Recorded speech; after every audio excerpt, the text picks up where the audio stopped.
And that leads us to our draft for this Monday edition of PFT Live. Dominant NFL athletes of the last 20 years. Chris, I've got the trivia question. If you get it right, you pick first. Today is Ben Roethlisberger's 38th birthday. There are two other quarterbacks from Big Ben's 2004 draft class that are still active in the National Football League. One, obviously, is Phillip Rivers.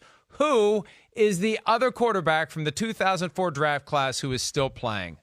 Whoa, okay. Don't Google it. No, I see you I'm Googling. Not. I'm not. My hands are here. Hold on. This is going to drive me crazy, actually, that I get this wrong. I'm looking at the teams real quick. I could give you a hint, but it would give it away. We're not counting Eli Manning, right? That doesn't count. Right. He's retired. Who am I missing? Thanks for watching the show that you're on. I'm going to miss something. Oh, my gosh. Who is it? Go ahead. Tell me. It's Matt Schaub. Oh, Matt my Schaub. Gosh. Damn. Who I mentioned in a text message to you within the last hour. You're right. You did. Holy cow. I can't believe I missed that. But see, that's the thing. If I had said I mentioned him in a text message to you, yeah, that would have been too much. Too much. That's good. I'm glad I got it wrong. That's good. I deserve to get that wrong. I get the first pick, and I don't want to give in to recency bias. I got to go Mike Vick. Mike Vick is the best. You know, everything he could do, the speed, just the way he moved his body. I don't care that he wasn't one of these guys that could have played 3 or 4 different sports. He could have if he wanted to.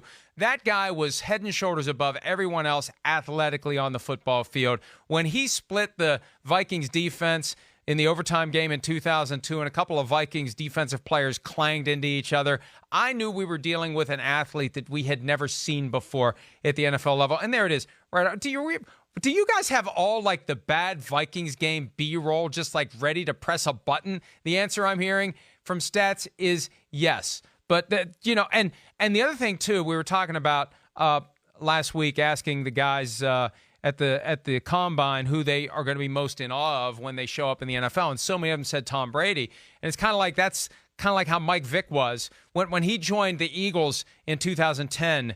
There were guys in the locker room who were in awe because they idolized Mike Vick and everything he could do. So I think Mike Vick, when we talk about athletic ability, the most dominant player of the last 20 years. Yeah, I mean, I hear you there. I do. He's certainly in that realm for me, no doubt about it. I mean, watching him in person, seeing the things he did, had a rocket left arm, but his speed, Mike, and again, Lamar Jackson is really special, all right? Don't get me wrong.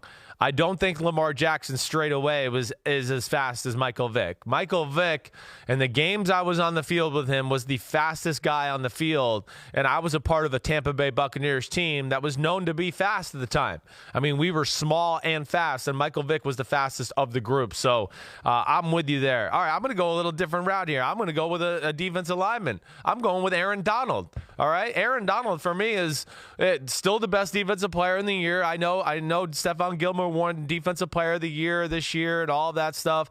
But come on, we know that goes a little bit with the win-loss record of the team too. Aaron Donald's still the best defensive player in this league. He's so dominant. And then, I'm going to give him like props. I mean, at 285 pounds, he ran 4.68.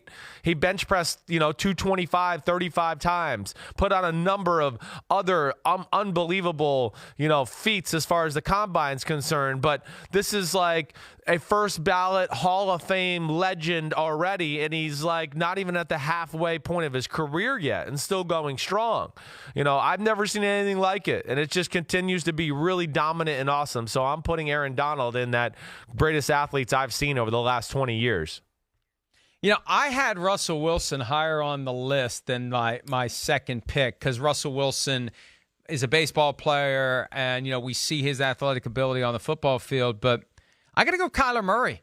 I mean, Kyler Murray is a guy who was the number 1 overall pick in the NFL draft and a top 10 pick in the Major League Baseball draft. He could have waltzed right into baseball. They had to talk him into playing football, and I don't think he would have played football if he didn't think he was going to be the number 1 overall pick. The guy's incredible. We had Cliff Kingsbury last Tuesday raving about what this guy can become. I firmly believe that he can take the NFL by storm in 2020 the way that Patrick Mahomes did in 2018 and Lamar Jackson did in 2019. And he played so much more as a rookie than either of those guys. And he went largely unnoticed because his team struggled. This guy is phenomenal. He can move. He can run. He's fast. He's agile. The ball explodes off of his hand. The ball explodes into the hands of the receiver.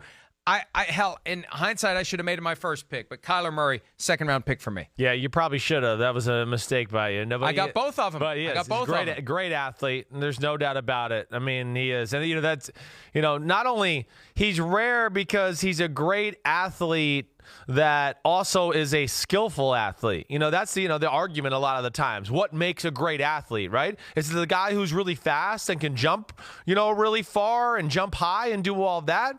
I know guys like that, but then like if you see them dribble a basketball, you go, have you ever been on a basketball court before? Or you watch them throw a football and you go, whoa, we can't even throw. Are you throwing with the right arm? Is that the right arm you're throwing with?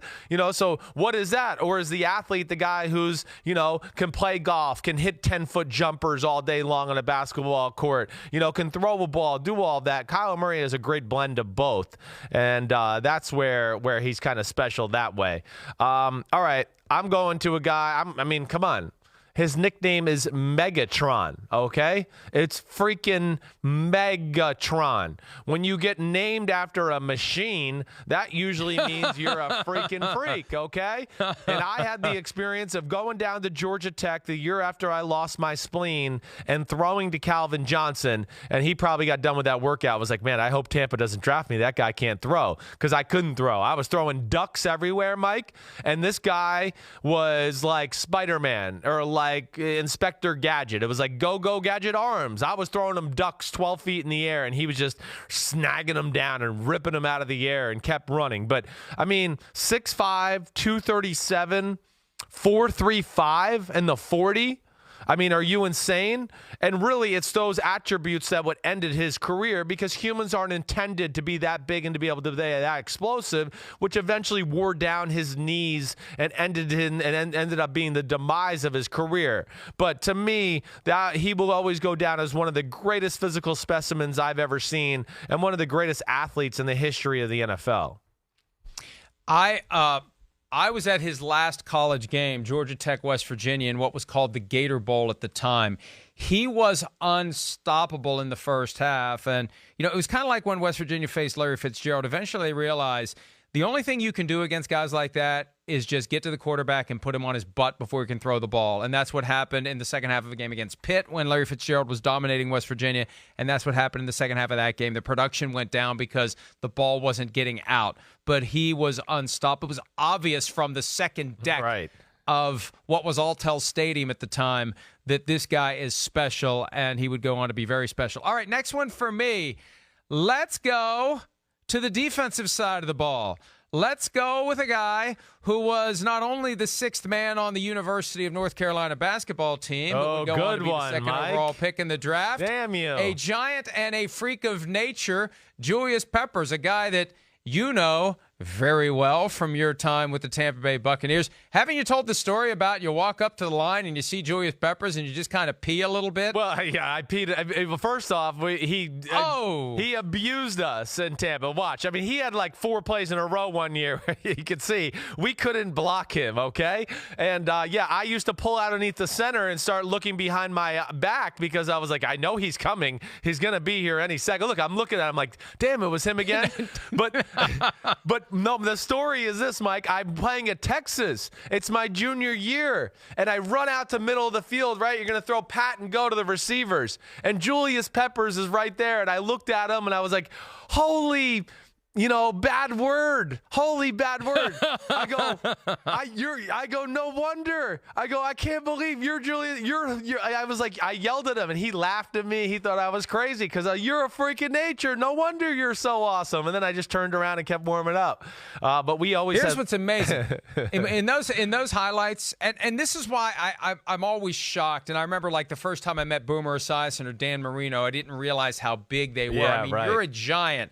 But guys like that make you look small. Peppers makes you look like an average dude. Yeah. And you're a freaking giant. Yes. So I know. Yeah, here it is again. Yeah. Yeah. Hey, I think I think you took a dive there. Oh, I think Jim Rome would call you Chris. Well, wait a minute. That's your name anyway. Well, yeah, Jim Rome, he can call me Chris. That's my name anyways. I will throw a punch, though, if he wants to be inflammatory towards me. Continuing. But, yeah, I was always worried about him, and I was always worried about having the ball out or dangling because I felt like if he came around and hit me, I was going to lose the football. And but, oh, my gosh, yes, that was a great call by you. I didn't think you would remember him, and I was going to take him with my next pick, and now I'm scrambling here. Okay.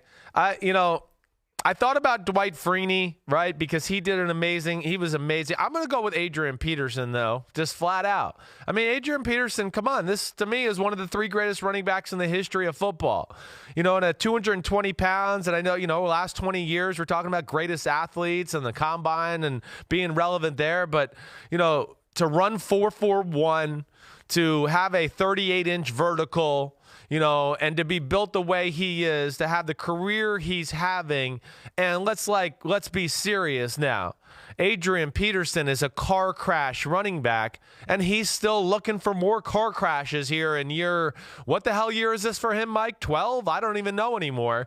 It doesn't 13. matter. 13. That's insane. No. 14. That's he was drafted insane. in 2007. That is unbelievable. But to me, he is one of the greatest specimens I have ever seen. And as you know, I've told that story many times. The first time I saw him in person, I went, whoa, the NFL's got freaks. And then there's Adrian Peterson. He was on another level in the prime of his career. I got to go with one honorable mention as well, and this is a nod to Tristan Wirfs and Mekhi Becton, 2 very large men who we saw moving very nimbly. Vince Wilfork.